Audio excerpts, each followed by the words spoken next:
ಮಾತಿನಲ್ಲಿ ಹೇಳುವುದಕ್ಕಿಂತ ಅಭಿನಯದಲ್ಲಿ ತೋರಿಸಿದರೆ ಮನಸ್ಸಿಗೆ ಬೇಗ ತಲುಪುತ್ತದೆ.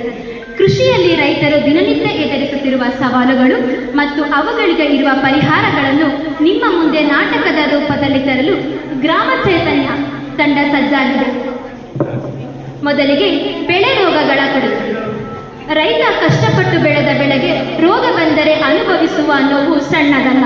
ರೋಗ ಬರುವುದಕ್ಕಿಂತ ಮುಂಚೆ ವಹಿಸಬೇಕಾದ ಮುನ್ನೆಚ್ಚರಿಕೆ ಮತ್ತು ರೋಗ ಬಂದಾಗ ಮಾಡಬೇಕಾದ ಉಪಾಯಗಳೇನು, ಇದನ್ನು ತೋರಿಸಲು ನಮ್ಮ ತಂಡ ಮೊದಲ ನಾಟಕ ನಿಮ್ಮ ಮುಂದೆ ಬರಲಿದೆ. ಬನ್ನಿ ಈ ಕೃಷಿ ರೋಗಗಳ ಜಾಗೃತಿ ನಾಟಕವನ್ನು ವೀಕ್ಷಿಸೋಣ. ಅಯ್ಯಯ್ಯೋ, ನನ್ನ ಮರದ ಕಾಟದಿಂದ ರಸ ಸೋರುತ್ತಿದೆ. ಇದು ಯಾವ ರೋಗ? ಇದಕ್ಕೆ ನಾನು ಪರಿಹಾರ ಹೇಗೆ ಹುಡುಕಲಿ? ನನಗೇನು ಗೊತ್ತಾಗುತ್ತಿಲ್ಲವಲ್ಲ. ನಾನು ಏನು ಮಾಡಲಿ? ಇದು ಕಾಟದಿಂದ ರಸ ಸೋರುವ ರೋಗದ ಲಕ್ಷಣವಾಗಿದೆ. ಹಾಗಾದರೆ ಇದನ್ನು ನಿಯಂತ್ರಿಸುವುದು ಹೇಗೆ? ಮೊದಲು ಇಲ್ಲಿ ಕಾಂಡದಿಂದ ರಸ ಸೋರುವ ಭಾಗವನ್ನು ಸ್ವಚ್ಛಗೊಳಿಸಬೇಕು. ಆದ ನಂತರ 1% ಬೋಡೋ ಪೇಸ್ಟ್ ಅಥವಾ ಕಾಂಪೋಸ್ಟ್ ಪೇಸ್ಟ್ ಬಳಸಬೇಕು. ತೋಟದಲ್ಲಿ ನೀರು ನಿಲ್ಲದಂತೆ ನೋಡಿಕೊಳ್ಳಬೇಕು. ನಂತರ ಸೋಂಕಿತವಾದ ಗಿಡವನ್ನು ಶಿಲೀಂಧ್ರನಾಶಕದಿಂದ ಸ್ಪ್ರೇಯನ್ನು ಮಾಡಬೇಕು. ತುಂಬಾ ಧನ್ಯವಾದಗಳು. ನಾನು ಇನ್ನು ಮುಂದೆ ನನ್ನ ತೋಟವನ್ನು ನಿಯಮಿತವಾಗಿ ಪರಿಶೀಲಿಸುತ್ತೇನೆ. ಧನ್ಯವಾದಗಳು. ನನ್ನನ್ನು ಕಾಪಾಡಿಕೊಂಡಿದ್ದೇನೆ. ಒಂದು ಫಲವತ್ತಾದ ಮರಗಳಿಂದ ಬೆಳೆಯುತ್ತೇನೆ ಎಂದು ಹೇಳಿಕೊಳ್ಳುತ್ತೇನೆ. ಧನ್ಯವಾದ. ಬೆಳೆ ವಿಮೆ ಕುರಿತು. ಅತಿವೃಷ್ಟ ಅಥವಾ ಅನಾವೃಷ್ಟ ಬಂದಾಗ ರೈತನಿಗೆ ಕೊನೆಯ ಭರವಸೆಯಾಗಿ ನಿಲ್ಲುವುದೇ ಬೆಳೆ ವಿಮೆ. ಆದರೆ ಈ ಬೆಳೆ ವಿಮೆಯ ಸೌಲಭ್ಯವನ್ನು ಪಡೆದುಕೊಳ್ಳುವುದು ಹೇಗೆ?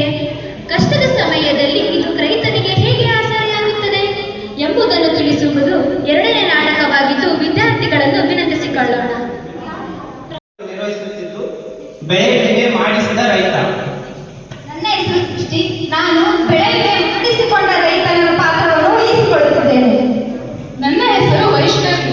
ನಾನು ನನ್ನ ಪಾತ್ರ ಕೃಷಿ ಅಧಿಕಾರಿ. ಚೆನ್ನಾಗಿ ಬೆಳೆ ಬೆಳೆದು ನನ್ನ ಹತ್ರ ಇರುವಂತ ದೊಡ್ಡ ಕಾರಣ ತೆಗೆದುಕೊಂಡು ಮತ್ತೆ ಚೆನ್ನಾಗಿರುವಂತ ಮಳೆ ನಟಿ ಸುಖವಾಗಿ ನೆಮ್ಮದಿಯಾಗಿರ್ತೀನಿ. ಈ ಸಲ ಚೆನ್ನಾಗಿ ಬೆಳೆ ಬೆಳಿತೀನಿ. ಒಂದು ಕನಸು ಕಾಣೋದು ಫಸ್ಟ್ ಬೀಜವಿತ್ತು. ಇರ್ಲಿ ಇರ್ಲಿ, ನಾನು ಕನಸು ಕಾಣ್ತೀನಿ. ನೀನೇನು ಕೈ ಎಷ್ಟೊಂದೆಲ್ಲ ಪೇಪರ್ ಎತ್ಕೊಂಡಿದ್ಯಾ? ನಾನು ಬೆಳೆ ವಿಮೆ ಮಾಡ್ಸಕ್ಕೆ ಹೋಗ್ತಿದ್ದೇನೆ. ಏನು ವಿಮೆನ? ನನಗೆ ಅದರ ಅವಶ್ಯಕತೆ ಇಲ್ಲ. ನಮ್ಮ ಅಜ್ಜಿಯ ಆಶೀರ್ವಾದ ನನಗಿದೆ, ದೇವರ ಕೃಪೆ ಇದೆ, ನಮ್ಮ ಹಳ್ಳಿ ಜನರ ಸಂಭಾಷಣೆ ಮತ್ತು ಅವರಂತ ಒಳ್ಳೆ ಗುಣ ನನ್ನ ಹತ್ರ ಇದೆ. ಬೆಳೆ ವಿಮೆ ಮಾಡಿಸ್ಬೇಕು. ಇಲ್ಲ ಅಂತಂದ್ರೆ ಬೆಳೆ ವಿಮೆ ಮಾಡಿಸ್ಲೇಬೇಕು. ಯಾಕಂದ್ರೆ ಜಾಸ್ತಿ ಮಳೆ ಬಂದಾಗ ಪರಿಹಾರ ಕೊಡೋದು ವಿಮೆ ಮಾತ್ರ. ದೇವರಿದ್ದೇ ಇರ್ತಾನೆ. ಮಳೆನಾ? ಮಳೆ ನನ್ನ ಫ್ರೆಂಡ್, ಗೊತ್ತಾ ನಿನ್ಗೆ? ನಿನ್ ಫ್ರೆಂಡ್ ರಿಪ್ಲೈ ಕೊಡ್ತಾನಪ್ಪ ಗುಡುಗು ಸಿಡ್ಲು ಮೂಲಕ. ಹೌದಾ? ಫ್ರೆಂಡ್ ನೋಡಿ ಗುಡುಗು ಸಿಡ್ಲು ಮೂಲಕ ಉತ್ತರ ಕೊಟ್ಟ. ಇದಾದ ನಂತರ ನಾನು ಇವಾಗ ಬೆಳೆ ವಿಮೆ ಮಾಡಿಸಿದ ರೈತ ಬೆಳೆ ವಿಮೆ ಮಾಡಿಸಿಲ್ಲ ಅಂದ್ರೆ ಅವ್ನು ಯಾವ ತರ ತನ್ನ ಕಷ್ಟವನ್ನು ಹಂಚಿಕೊಳ್ತಾನೆಂದು ಈ ರೀತಿ ಮೂಲಕ ತೋರಿಸಿಕೊಳ್ತೇನೆ. ಅಯ್ಯೋ ಅಯ್ಯೋ, ನನ್ನ ಕನಸೆಲ್ಲ ನುಚ್ಚುನೂರಾಗೈತಲ್ಲ. ಈ ಮಳೆನೂ ಬರಲಿಲ್ಲ, ನನ್ನ ಬೆಳೆನೂ ಬೆಳೆಯಲಿಲ್ಲ. ಈಗ ನನ್ನ ಕನಸು ಏನಾಗುತ್ತೆ? ನನ್ನ ದೊಡ್ಡ ಮನೆ ಕಟ್ಟೋದೆಲ್ಲ ಏನಾಗುತ್ತೆ? ನನ್ನ ಕಾರಲ್ಲಿ ನನ್ನ ಕನಸೆಲ್ಲ ನುಚ್ಚುನೂರಾಗೋಯ್ತಲ್ಲಪ್ಪ. ನನಗೇನು ಟೆನ್ಷನ್ ಇಲ್ಲಪ್ಪ. ಯಾಕೆ ನಿನ್ಗೆ ಟೆನ್ಷನ್ ಇಲ್ಲ? ನನ್ನ ಕನಸೆಲ್ಲ ನುಚ್ಚುನೂರಾಗೋಯ್ತು. ಯಾಕಂದ್ರೆ ನಾನು ಬೆಳೆ ವಿಮೆ ಮಾಡಿಸ್ಕೊಂಡಿದ್ದೀನಿ. ಹೌದಾ? ಅಯ್ಯೋ, ಏನಪ್ಪ ಏನು ಇಲ್ಲಿ ಕೃಷಿ ಮಾಡ್ತಿದ್ದೀರಾ? ಹೊಲದಲ್ಲಿ ಏನ್ ಧಾರಾವಾಹಿ ಶೂಟಿಂಗ್ ಮಾಡ್ತಿದ್ದೀರಾ? ಅಯ್ಯೋ ಇಲ್ಲ ಮೇಡಮ್, ನಾನು ಬೆಳೆ ವಿಮೆ ಮಾಡಿಸಿಲ್ಲ. ಆದ ಕಾರಣ ನನ್ನ ಬೆಳೆ ಎಲ್ಲ ನಾಶ ಆಗಿ ನನ್ನ ಕನಸೆಲ್ಲ ನುಚ್ಚುನೂರಾಗೋಯ್ತು. ಬೆಳೆ ವಿಮೆ ಮಾಡಿಸ್ಬೇಕಿತ್ತು ತಾನೇ, ನೀವು ಯಾಕೆ ಮಾಡಿಸಿಲ್ಲ? ಮಾಡಿಸಿಲ್ವಾ ನೀವು? ಅಯ್ಯೋ ಮೇಡಮ್, ನನಗೆ ಗೊತ್ತಾಗ್ಲಿಲ್ಲ ಬೆಳೆ ವಿಮೆ. ನಾನು ನಮ್ಮ ಅಜ್ಜಿ ಆಶೀರ್ವಾದ ಇದೆ ಮತ್ತು ದೇವರ ಕೃಪೆ ಇದೆ ಅಂತ ತಿಳ್ಕೊಂಡು ನಾನು ಹಾಗೆ ಬಿಟ್ಬಿಟ್ಟೆ. ಇದಾರಪ್ಪ, ದೇವರಿದ್ದಾರೆ. ಆದ್ರೆ ನಷ್ಟವನ್ನು ಅನುಭವಿಸಿದ್ದು ನೀನೇ ತಾನೇ. ನೀನೇನಪ್ಪ, ನೀನೇನ್ ಮಾಡಿದ್ದೆ? ನಾನು ಸರಿಯಾದ ಸಮಯಕ್ಕೆ ಬೆಳೆ ವಿಮೆ ಮಾಡಿಸಿಕೊಂಡಿದ್ದೇನೆ. ತುಂಬಾ ಒಳ್ಳೇದಪ್ಪ. ಅದು ಮಾಡಿಸಿದ್ದಕ್ಕೆ ನಿಮ್ಮ ಹೊಲವನ್ನು ಸರಿಯಾಗಿ ಪರಿಶೀಲನೆ ಮಾಡಿ ನಿಮಗೆ ಒಂದು ಪರಿಹಾರವನ್ನು ಕೊಡ್ತೀವಿ. ನಾನು ಇವಾಗ ಬೆಳೆ ವಿಮೆ ಮಾಡಿಸ್ಕೊಳ್ಬಹುದಾ? ಅಯ್ಯೋ, ಟಿಕೆಟ್ ತಗೊಂಡಂಗೆ ಈಗ ಮಾಡಿದ್ರೆ ಹೇಗೆ ಉಪಯೋಗ? ಸರಿ ಟೈಮಿಗೆ ಮಾಡಬೇಕು. ನಾವು ವಾಯುಮಾನವನ್ನು ನಿಯಂತ್ರಣ ತರಲು ಆಗುವುದಿಲ್ಲ.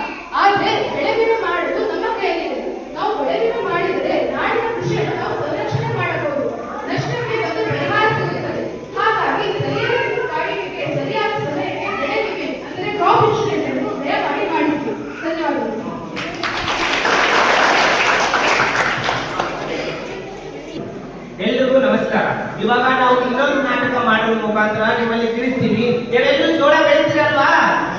ಜೋಳ ಬೆಳಿತೀರಾ ತಾನೇ? ಅಂದ್ರೆ ಇಲ್ಲಿ ಬರ್ತಕ್ಕಂಥ ಒಂದೇ ರೋಗ ಯಾವುದು? ಯಾವುದು? ಬಿಳಿ ಸುಳಿ ರೋಗನಾ? ಅದ್ರ ಬಗ್ಗೆನೇ ಈ ನಾಟಕ. ನಾವೆಲ್ಲರೂ ಸೇರಿ ಬಿಳಿ ಸುಳಿ ಬಗ್ಗೆ ಯಾವ ತರ ಅಂತ ನಿಯಂತ್ರಣ ಮಾಡುವುದು ಅಂತ ಹೇಳ್ಕೊಡ್ತೀವಿ. ನಾನು ಮಾಡ್ತಿರೋ ಪಾತ್ರ ಬಿಳಿ ಸುಳಿ ರೋಗ. ನಾನು ರೈತ.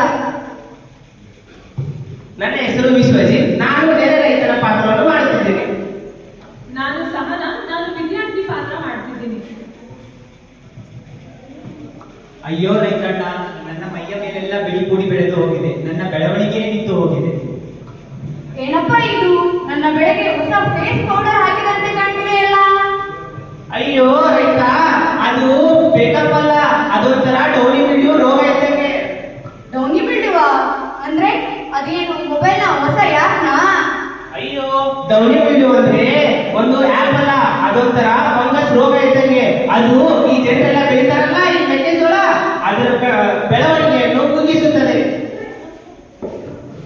ಅಯ್ಯೋ ಅಣ್ಣ, ಇದು ಬಿಳಿ ಸುಳಿ ರೋಗ. ಇದು ಸೋಂಕಿನ ಬೀಜ ಮತ್ತು ಬೀಜದಿಂದ ಹಾಗೂ ಗಾಳಿಯಿಂದ ಹರಡುತ್ತದೆ. ಹಾಗಾದ್ರೆ ಸಾಬೂನಾಗಿ ತೊಳೆಯುವುದ ಹಣ? ತೊಳೆಯೋದು ಅಲ್ಲ ಅಣ್ಣ, ತಡೆಯೋದು ಮುಖ್ಯ. ಈ ಬಿಳಿ ಸುಳಿ ರೋಗ ಒಂದ್ಸತಿ ಹೊಲದಲ್ಲಿ ಬಂದ್ರೆ ಅದು ಹೋಗೋದೇ ಇಲ್ಲ. ಆದ್ರಿಂದ ನಾವು ಬೆಳೆ ಪರಿವರ್ತನೆ ಮಾಡಲೇಬೇಕು. ನೀವೆಲ್ಲ ಬೆಳೆ ಪರಿವರ್ತನೆ ಮಾಡ್ತೀರಾ ಅಲ್ವಾ? ಮಾಡ್ತೀರಾ? ಹಾಗೆ ಬೀಜೋಪಚಾರ ಮಾಡಿದಂತಹ ಬೀಜಗಳನ್ನ ಮಾತ್ರ ಉಪಯೋಗಿಸ್ಬೇಕು. ನಿಮ್ ಹೊಲದಲ್ಲಿ ನೀರಿನಿಂದ ಇರೋ ತರ ನೋಡ್ಕೊಬೇಕು. ಮತ್ತೆ ನಿಮ್ ಹೊಲದಲ್ಲಿ ಏನಾದ್ರು ಈ ಬಿಳಿ ಸುಳಿ ರೋಗದಂತಹ ಸಿಂಪ್ಟಮ್ಸ್ ಕಂಡು ಬಂದ್ರೆ ಅದನ್ನ ಅಲ್ಲೇ ನಾಶ ಮಾಡಬೇಕು.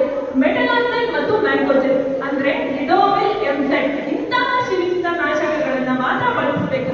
ಆಗ ಮಾತ್ರ ನಿಮ್ಮ ಬಿಳಿ ಸುಳಿ ರೋಗ ಮಾತ್ರ ನಾಶವಾಗುತ್ತದೆ. ಆಹಾ, ಈಗ ನನಗೆ ಹಸಿರು ಜೀವನ. ಸರಿಯಾದ ಕ್ರಮ, ಉತ್ತಮ ಬೆಳೆ. ಬಿಳಿ ಸುಳಿ ರೋಗ ನಿಯಂತ್ರಣ, ಹಸಿರು ಹೊಲ, ಭರ್ಜರಿ ಇಳುವರಿ.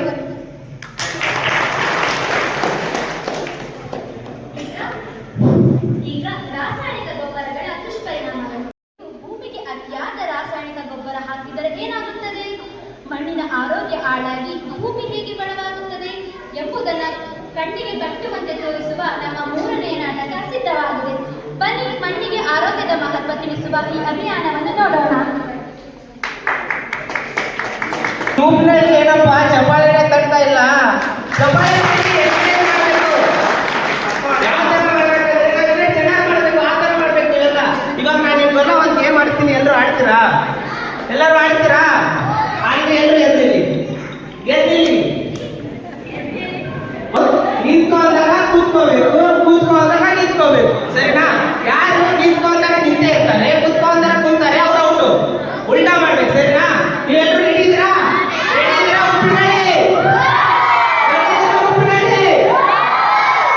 Very good. Okay, ready, 1 2 3 start. ಕೂತ್ಕೊಳ್ಳಿ.